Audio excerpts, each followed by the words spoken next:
Hi students and welcome back to coach me classes. So हम अपनी BEd series को continue करते हुए आज पार्ट 4 पे पहुंच चुके हैं। आई होप आपने अभी तक के सारे पार्ट्स को देख लिया होगा। एंड इसके अंदर हम डिस्कस करने वाले हैं एक बहुत ही इंपॉर्टेंट टॉपिक जो कि है Piaget's theory of cognitive development. ठीक है, कॉग्निटिव अभी भी बहुत बच्चों को डाउट रहता है कॉग्निटिव वर्ड क्या है। तो कॉग्निटिव क्या हुआ, it means relating to the mental process, जिसमें मतलब आपका लर्निंग, नोइंग, अंडरस्टैंडिंग थिंग्स है ना, मेंटल डेवलपमेंट। तो पियाजे के द्वारा दी गई जो थ्योरी है, ये एक बहुत इंपॉर्टेंट थ्योरी बन जाती है एग्जाम पॉइंट ऑफ व्यू से। काफी बच्चों को इसमें काफी इश्यूज रहते हैं। Till the end of the semester हमें ये चीज रहती है कि अरे ये क्या है, इसको इसमें क्या पढ़ना है। तो सबसे पहली बात तो gene पियाजे was the most influential person in the field of developmental psychology, यानी डेवलपमेंटल साइकोलॉजी की फील्ड के एक बहुत ही जाने हुए नाम है ये आपके जीन पियाजे। He believed humans are unique in comparison to animal, मतलब उनका मानना था कि हम इंसान जानवर से क्यों यूनिक, क्यों अलग है, क्योंकि उसके पास एब्स्ट्रैक्ट सिंबलिक रीजनिंग की एबिलिटी है। ठीक है, इसके बारे में हम आगे देखेंगे। देखो, अब कॉग्निटिव डेवलपमेंट क्या होता है, it is the development of intelligence, conscious thought, problem solving ability, यानी कि जो प्रॉब्लम सॉल्व करने की एबिलिटी है, अपने सोच विचार बनाने की इंटेलिजेंस की जो एबिलिटी है, वो आपके उसके डेवलपमेंट को हम कॉग्निटिव डेवलपमेंट में काउंट करते हैं। ये वो प्रोसेस है जिससे by which N infant become an intelligent person, यानी एक छोटा बच्चा या एक इन्फैंट जो है वो आगे चलकर एक होशियार इंसान बनता है। और उसके अंदर वो नॉलेज एक्वायर करता है, उसमें एबिलिटी आती है चीजों को सोचने समझने की। ठीक है, कॉग्निटिव अगर मैं साइंस में बात करूं तो it refers to the mental process, जो मेंटल प्रोसेस जैसे मैंने आपको शुरू में भी बोली थी डेफिनेशन, जिसमें आपका अटेंशन, अंडरस्टैंडिंग या प्रॉब्लम सॉल्विंग आता है। ठीक है, ये कॉग्निटिव डेवलपमेंट से आपका इंट्रोड्यूस कराने के लिए था। अब पियाजे ने क्या बोला, चाइल्ड की नॉलेज को उन्होंने स्कीमा, स्कीमा क्या है, बेसिक यूनिट्स, ठीक है, बेसिक यूनिट्स ऑफ नॉलेज से कंपेयर किया है कि कैसे बच्चे क्या करते हैं, छोटे छोटे यूनिट्स बना लेते हैं इंफॉर्मेशन के और उसमें इंफॉर्मेशन को स्टोर कर लेते हैं। किसके बेसिस पे, उनके जो पास्ट एक्सपीरियंसेस हैं, उनका जो पास्ट नॉलेज है उसके बेसिस पे। ठीक है, और पियाजे ने अपनी पूरी थ्योरी को 4 डिस्टिंक्ट यूनिवर्सल स्टेजेस में बांटा है, each characterize by increasingly sophisticated levels of thought, यानी जैसे जैसे आगे चलते रहेंगे लेवल्स ऑफ थॉट्स जो है वो आगे आगे बढ़ते रहेंगे। इसको याद करने का आपका एक्रोनिम है, some people can't focus. S stands for sensory motor stage, P for pre-operational, C for concrete operational, and F for formal operational. So SPCF। ठीक है, तो पहली हमारी सेंसरी मोटर स्टेज रहती है। सेंसरी मोटर स्टेज सबसे पहली स्टेज है, तो फर्स्ट स्टेज ऑफ इन्फेंसी। ठीक है, यहाँ पे जो इंटेलिजेंस है वो मोटर स्किल्स की मदद से हम लोग शो करते हैं। और क्योंकि वर्ल्ड की नॉलेज ऑल्दो इस स्टेज पे लिमिटेड होती है, थोड़ी होती है, बट धीरे धीरे आगे ग्रो कर रही है। ठीक है, इस स्टेज में बर्थ से लेके 2 साल की उम्र तक की स्टेज चलती है। और यहाँ पे रिफ्लेक्स एक्शन, रिफ्लेक्स एक्शन मतलब जो सडन हमारे इनवॉलेंट्री एक्शंस होते हैं, जैसे एकदम गर्म पानी में हाथ डाल दिया तो हाथ बाहर निकाल लोगे, है ना, ठंडी कोई बहुत चीज हुई तो उससे हटा दोगे। और ये क्योंकि ऑलरेडी एग्जिस्टिंग होती है, पैदा होते हुए भी आपके मतलब रहता है ना थोड़ा बहुत ऐसे, तो इसको हम पियाजे ने इसको इनेट स्कीमा बोला है। ठीक है, चाइल्ड जो है धीरे धीरे अपने सराउंडिंग से, चीजों से एक्सपीरियंसेस लेके चीजें जो है वो सीखता है, उनके बारे में याद करना और समझना सीखता है through the process of assimilation and accommodation. इसके बारे में डिटेल में मैंने आगे पूरा समझाया है क्योंकि ये बहुत इंपॉर्टेंट टॉपिक है एंड काफी कंफ्यूजिंग भी है। ठीक है, पहला स्टेज हमारा आता है स्टेज ऑफ, आगे जाके ना ये सेंसरी मोटर आपका 6 स्टेजेस में डिवाइडेड है, 6 सब स्टेजेस। तो उसका पहला पार्ट है स्टेज ऑफ रिफ्लेक्स एक्शंस और एक्टिविटी। रिफ्लेक्स एक्शन जैसे कि आप लोगों ने देखा है, बच्चे को जो भी चीज दे दो वो डायरेक्टली उसको मुंह में डाल के सक करने लग जाता है ना, तो उसका रिफ्लेक्स एक्शन है, sucking is one of the example of reflex action. फिर आता है stage of primary circular reaction. इस स्टेज पे क्या होता है, जो रिफ्लेक्स एक्शन है बच्चे का वो चेंज हो जाता है, किससे, बाय द फीलिंग्स और एक्सपीरियंसेस। ठीक है, जो फीलिंग्स हैं, जो उनके एक्सपीरियंसेस हैं, उससे हम रिप्लेस हो जाता है। ठीक है, और क्योंकि ये चीजें बार बार बार बार रिपीट होती हैं, इसीलिए इसको सर्क्यूलर कहते हैं। बच्चे अपने एक्सप्रेशंस को बिना किसी डर के एक्सप्रेस कर लेते हैं। ठीक है, तो इसे ये क्या हो गया, primary circular reaction. Stage of secondary circular reaction, इसकी जो ड्यूरेशन होती है सेकेंडरी सर्कुलर रिएक्शन की, ये 4 टू आपके 6 मंथ्स रहती है। इस स्टेज में बच्चे चीजों को उठाते हैं और उसको इधर उधर फेंक देते हैं, मतलब है ना, देखा है आपने, पहले ब्लॉक्स उठाएंगे फिर फेंक देंगे ऐसा। Then stage of coordination of secondary schemata, इसमें क्या होता है, 8 टू 12 मंथ्स ये होती है, ये स्टेज आपकी। इस स्टेज में बच्चे डिफ्रेंशिएट करने लग जाते हैं, ठीक है। The children starts differentiating the means of attaining goals, ठीक है। वो अपने पे अपनी इनिशिएट करना शुरू कर देते हैं बड़ों वाली एक्टिविटीज, यानी जो भी वो देख रहे हैं सीख रहे हैं उस चीज को कोऑर्डिनेट करके अपने स्कीमेटा में, अपने दिमाग में बिठा लेते हैं। Then stage of tertiary circular activity, ये सब स्टेज आपकी 12 से 18 महीने चलती है और इसमें बच्चे क्या करते हैं, ट्रायल एंड एरर मेथड्स के थ्रू कुछ चीजें सीखते हैं, यानी कुछ करेंगे फिर उन्हें लगेगा नहीं ये तो इससे नहीं हो रहा, ठीक है, फिर दोबारा उस चीज को करेंगे अपने किसी अलग तरीके से, फिर उससे ट्राई करेंगे, क्या जो हमें चाहिए था वो मिला, नहीं मिला, दोबारा ट्राई करेंगे, मिल गया तो उनको पता चल गया, ऐसे कुछ हमें अपने वो चीज को हासिल करना है। Then stage of invention of new means through the mental continuation, ये आगे 18 टू 24 मंथ्स की स्टेज तक चलता है। इसमें बच्चे नई चीजों के बारे में सीखते हैं, ठीक है, जो मतलब उन्होंने पहले नहीं देखी, उनकी एब्सेंस में, मतलब फॉर एग्जाम्पल एक चीज उनको पता है कि ये ऐसे XYZ ऐसे ही होने वाला है, अब आप उसको हटा दो वहां से, तो अब उनको क्या कैसे करना है, यानी जो उनके पास ऑलरेडी सीन चीजें थी, उनकी एब्सेंस में उन्हें कैसे चीजों की एग्जिस्टेंस को समझना है वो, ठीक है। सो ये आपके सेंसरी मोटर हो गए। अब इसको हम सेंसरी मोटर इसलिए कहते हैं क्योंकि इसमें हमारी बेसिक 5 सेंसेस यूज होती है ना, जो हमारा आईज, नोज, ईयर्स, टंग, स्किन, उसकी मदद से ये हम स्टेज को, इसीलिए हम उसको सेंसरी मोटर कहते हैं। नेक्स्ट प्री ऑपरेशनल स्टेज, देखो प्री ऑपरेशनल स्टेज जो है पियाजे ने जिस 2 टू 7 इयर्स की जो एज है उसको प्री ऑपरेशनल स्टेज बोला है। यहाँ पे सिंबल्स, लैंग्वेज, ठीक है, ये सब चीजें आ जाती हैं, मेमोरी, इमेजिनेशन, लेकिन ये जो चीजें हैं नॉन लॉजिकल ऑर्डर में होती है, मतलब ऐसा नहीं कि हाँ बहुत लॉजिकल बच्चा सोच पा रहा है, ठीक है। और इसमें आपके टॉडलर्स जैसे बोलते हो ना, टॉडलर्स वो आ जाएंगे। और इसको भी आगे 2 पार्ट में डिवाइड किया गया है, मैंने आपको ऐसे पॉइंटर्स में दे दिया है ताकि आपके लिए याद करना इजी रहे। Pre conceptional and intuitive period, pre conceptional ranges from 2 to 4, 2 से 4 साल के बच्चे की जो फेज होगा प्री कंसेप्शनल, इंट्यूटिव आपका 4 से 7 साल, ठीक है। प्री कंसेप्शनल में बच्चा इमिटेशन एंड प्ले यानी कॉपी करके खेल खेल के सीखता है, जबकि इंट्यूटिव में बच्चा लैंग्वेज के थ्रू सीखता है, ठीक है। इसमें बच्चा, children consider only their ideas to be correct, उनको लगता है जो उनको सही लगता है वही सही है, जबकि इंट्यूटिव पीरियड में बच्चा थोड़ा सा रट्टे वाली चीज ज्यादा, क्रैमिंग है ना, थोड़ा रट्टा ज्यादा आ जाता है, ठीक है। यहाँ पे प्री कंसेप्शनल में इमेजिनेटिव थिंकिंग होती है, सच्चाई से बहुत दूर दूर, मतलब कुछ भी सोचो, कुछ भी, मैं राजा हूँ यहाँ का पूरे देश का, या जो भी उनको सोचना है, ठीक है, उनके लिए सिंड्रेला और आपकी स्नो वाइट सब एग्जिस्टिंग है। जबकि यहाँ पे इंट्यूटिव में बच्चे लॉजिकल सोचना थोड़ा शुरू कर देते हैं। प्री कंसेप्शन में एनिमिज्म ज्यादा होता है। एनिमिज्म क्या है, ये एक इंपॉर्टेंट टर्म है, याद रखो, कि बच्चे नॉन लिविंग थिंग को भी लिविंग का दर्जा दे देते हैं, ठीक है। उसके बाद इंट्यूटिव में एब्स्ट्रैक्ट कॉन्सेप्ट्स बनते हैं विद द कॉन्क्रीट, यानी कॉन्क्रीट के साथ साथ एब्स्ट्रैक्ट कॉन्सेप्ट्स भी बनने लगते हैं। देन प्री कंसेप्शन जैसे पहले कहा थोड़ा सा इलॉजिकल रहता है, एंड इंट्यूटिव पीरियड में भी बच्चे जो हैं वो ज्यादा एक्वायर नहीं कर पाते आइडिया, क्योंकि उनमें भी इतनी लॉजिक पावर नहीं होती है, but still better than the, I mean not better but a little more advanced as compared to the pre-conceptional।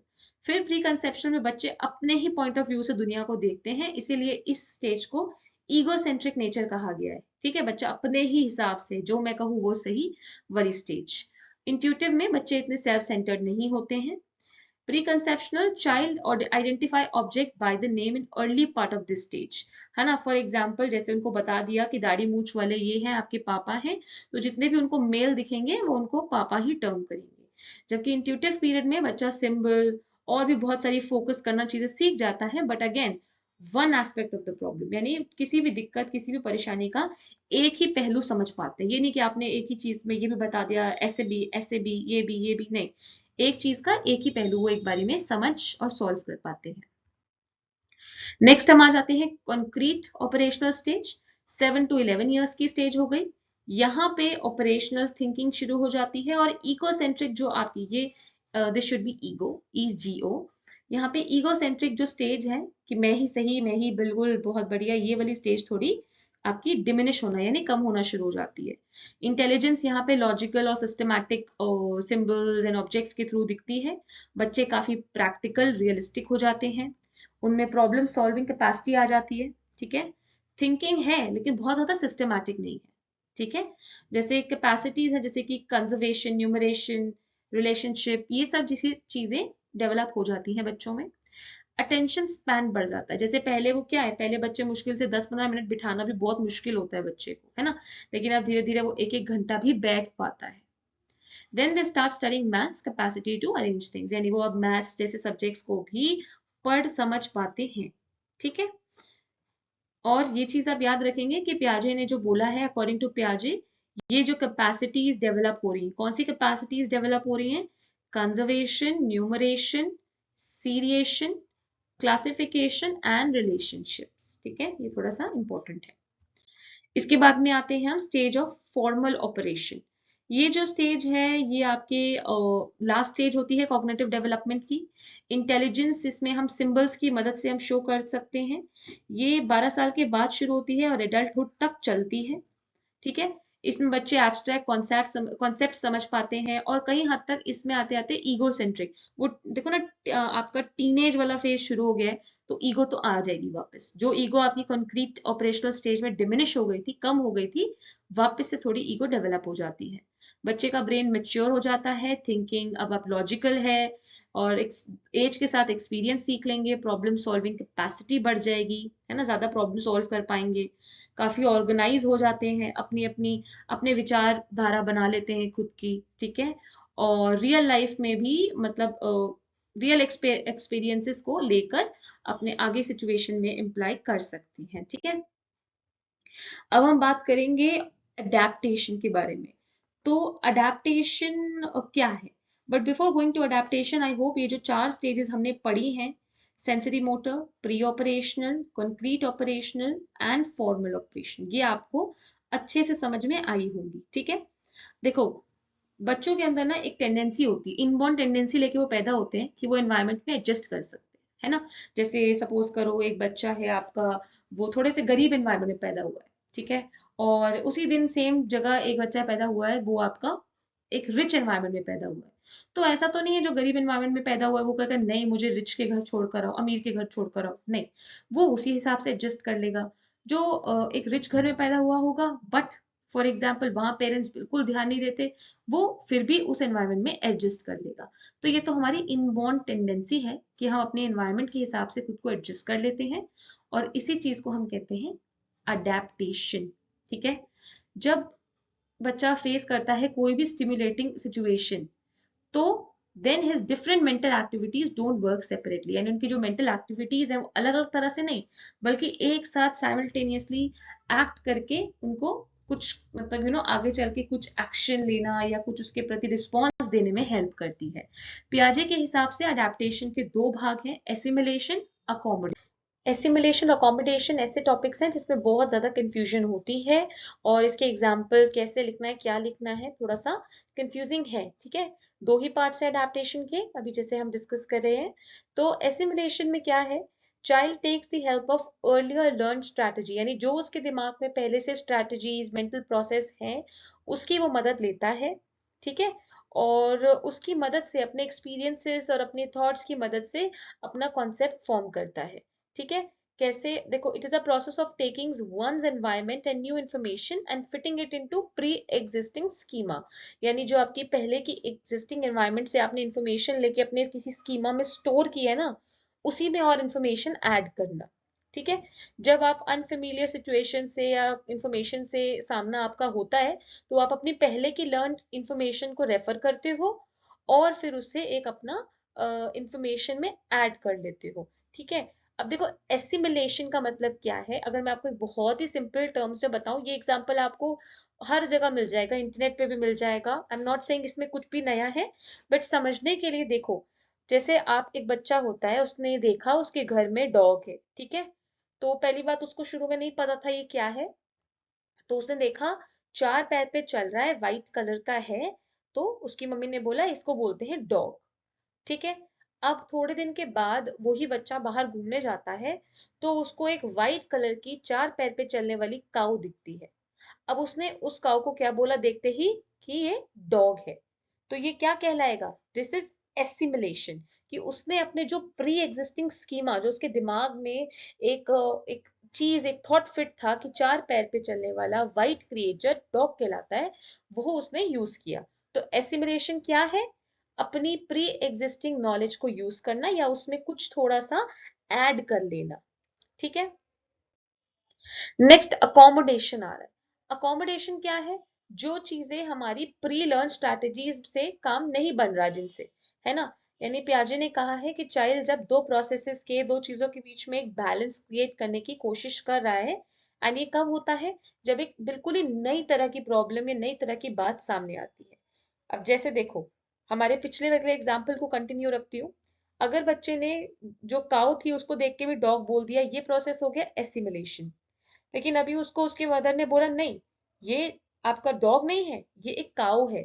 ठीक है। ये जो होती है इसका ये जो फार्म्स में रहती हैं, जबकि डॉग हमारा घर में रहते हैं या स्ट्रीट्स पे रहते हैं। ठीक है। फिर काऊ हमको मिल्क देती है, डॉग्स नहीं देते हैं। तो यहाँ पे क्या हुआ? उसकी नॉलेज में चीजें ऐड हुई, मॉडिफाई और ज्यादा रीअरेंज हुई, और चीजें उसमें डिफरेंशिएट हुई। ठीक है। तो जब हम ऑल्टर करते हैं, जब हम चीजों को रीअरेंज कर रहे हैं, यानी पहले हमने ऐसे ऐसे कॉन्सेप्ट था, अब उसमें हमने चीजें थोड़ी सी बदली हैं, वो अकोमोडेशन हो गया। अब बच्चे को समझ में आ गया, उसके दिमाग में एक प्रॉपर नया स्कीमा बन गया। ठीक है। कि कैसे काऊ का और जो है डॉग का डिफरेंशिएट वो कर पा रहा है। तो ये है एसिमिलेशन और अकोमोडेशन का कॉन्सेप्ट। ठीक है। आगे हम स्कीमास के बारे में देखेंगे। स्कीमा, जैसे मैंने अभी आपको कहा, इनको हम यूनिट्स मान सकते हैं नॉलेज की। जैसे आप देखो, सपोज आपके दिमाग में, आप एक रेस्टोरेंट जाते हो, आपको बोलेगा थोड़ी आपको क्या करना है, आपके दिमाग में एक स्कीमा, स्कीमा जैसे इस केस में हम उस स्कीमा को क्या बोलते हैं? स्क्रिप्ट बोलते हैं। एक स्क्रिप्ट आपके दिमाग में है। आप सबसे पहले जाते हैं मेन्यू पढ़ोगे, उसमें अपनी जो चीज है उसको देखोगे, ऑर्डर करोगे, खाओगे खाना, फिर सीधा बिल दोगे और बाहर आ जाओगे। अब ऐसा क्यों नहीं करते कि पहले ऑर्डर कर लो, फिर मेन्यू खोलो, पहले बिल दे दो, फिर खाना शुरू करो? नहीं, क्योंकि हमारे दिमाग में एक स्कीमा सेट है। ठीक है। तो जैसे ये हो गया एक तरीके का स्कीमा। ऑलराइट। और जैसे अब देखो, बेबी जो है, अगर जैसे उसकी लिप्स की तरफ आप कुछ भी चीज को टच कराते हो, अपने चाहे अपने हैंड्स को कराओ, चाहे कोई भी किसी भी टीदर को कराओ, तो वो सीधा उसको सक करने लग जाएगा। तो ये उसका क्या है? सकिंग स्कीमा है, जो उसके दिमाग में ऑलरेडी है। कोई सिखा नहीं रहा है, उसके दिमाग में फिट है। ठीक है। तो इसीलिए इसको इनेट रिफ्लेक्स कहते हैं या फिर इनेट स्कीमा कहते हैं। ऑलराइट। पियाजे viewed intellectual growth as a process. पियाजे ने इंटेलेक्चुअल ग्रोथ को क्या देखा है? एक प्रोसेस ऑफ अडेप्टेशन की तरह देखा है, जो कि एसिमिलेशन और अकोमोडेशन के थ्रू हो रही है ना। यानी कि आपने एक चीज सीखी, आपने उसका स्कीमा दिमाग में बनाया, एसिमिलेशन हो गया। अब कुछ कुछ भी थोड़ा बहुत इंफॉर्मेशन उसमें ऐड करनी है, वो भी हमारी एसिमिलेशन हो गई। ठीक है। तो जब एसिमिलेशन है तो एक इक्विलिब्रियम क्रिएट हो गया है। देखो यहाँ पे मैंने फ्लो की फॉर्म में बताया है। एसिमिलेशन है, फिर एक इक्विलिब्रियम क्रिएट हो गया कि चलो अच्छा ऐसा ऐसा है, 4 पैर पे चलने वाला व्हाइट क्रिएचर डॉग। ठीक है। अब फॉर एग्जाम्पल काऊ आ गई, मम्मी ने कहा नहीं इसको डॉग नहीं, इसको तो काऊ बोलते हैं, तो ये नई सिचुएशन बनी, इसमें डिसइक्विलिब्रियम क्रिएट हो गया। अब बच्चा सोचेगा अरे अब क्या? फिर वो अकोमोडेट करेगा, अच्छा ये बड़ा है थोड़ा साइज में, ये मिल्क भी देता है, देती है, और ये हमारी फार्म्स में रहती है, तो ये हमारी क्या है, और इसका साउंड मुंह होता है ना। तो ये अकोमोडेट कर लिया उसने। ठीक है। तो ये हमारा प्रोसेस है। So this is how it goes, and I hope आपको समझ में आ गया होगा। Thank you so much for watching this video. Keep learning students, और अगर आपको अभी भी कोई डाउट्स हो, please feel free to put the doubts in the comment section. पहले की वीडियोस के लिंक्स मैं ऊपर टॉप पे भी दे दूंगी, और आपके लिए डिस्क्रिप्शन बॉक्स में भी छोड़ दूंगी। So thank you for watching and have a wonderful day.